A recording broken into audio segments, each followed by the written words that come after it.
Comme expliqué dans la vidéo précédente, la rédaction d'une proposition de subvention implique un processus qui commence par une idée. De nombreuses personnes considèrent ce processus comme un processus linéaire allant de l'idée à l'octroi de la subvention, en passant par la rédaction de la proposition et l'examen de la proposition.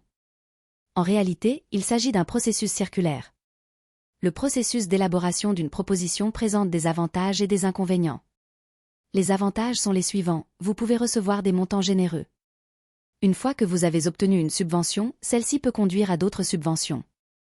Enfin, recevoir des subventions est un bon moyen d'accroître la visibilité et la crédibilité de votre organisation. Les inconvénients sont que vous devez faire des recherches sur l'organisme subventionnaire avant de rédiger votre proposition, ce qui prend beaucoup de temps. Vous avez également besoin d'une personne qui possède les compétences et l'expérience nécessaires pour rédiger des propositions et qui connaît également très bien votre organisation. La concurrence est féroce et le taux de réussite est faible. Plusieurs propositions de subvention sont soumises, mais très peu d'entre elles recevront un financement. Une autre raison est que le programme n'est pas flexible. L'argent que vous recevez est lié à l'idée proposée. Vous ne pouvez pas faire ce que vous voulez avec les fonds.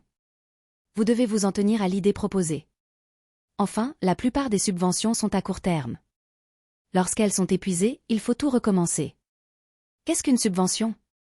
Jusqu'à présent, vous vous demandez peut-être pourquoi les subventions sont importantes. Les subventions sont souvent considérées comme de l'argent gratuit ou de l'argent que vous n'avez jamais à rembourser.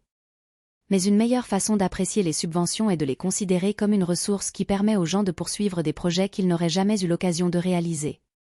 Nous savons que la plupart des organisations à but non lucratif dépendent des subventions pour lancer un nouveau projet ou mener des recherches. Par exemple, Peter de l'ONG Trust a travaillé avec des groupes vulnérables tels que les jeunes, les femmes et les personnes vivant avec un handicap pour leur permettre d'accéder à des services de santé cruciaux en mettant en place des cliniques mobiles dans différents bidonvilles. Cette innovation a débuté dans un bidonville, mais a été reproduite dans d'autres bidonvilles grâce à son succès et au soutien continu des subventions.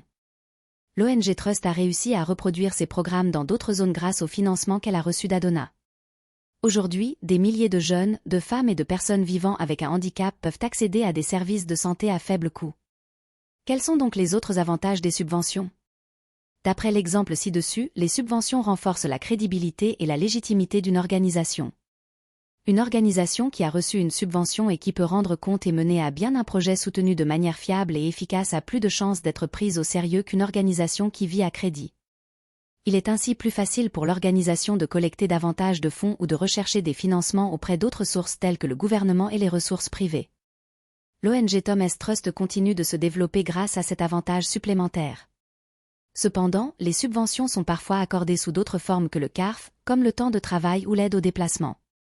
Par exemple, l'International Studies Association offre des bourses de voyage aux jeunes chercheurs, aux étudiants de 3e cycle et aux chercheurs des pays à faible revenu, afin de leur permettre d'assister à des conférences qui, autrement, seraient hors de portée de tous.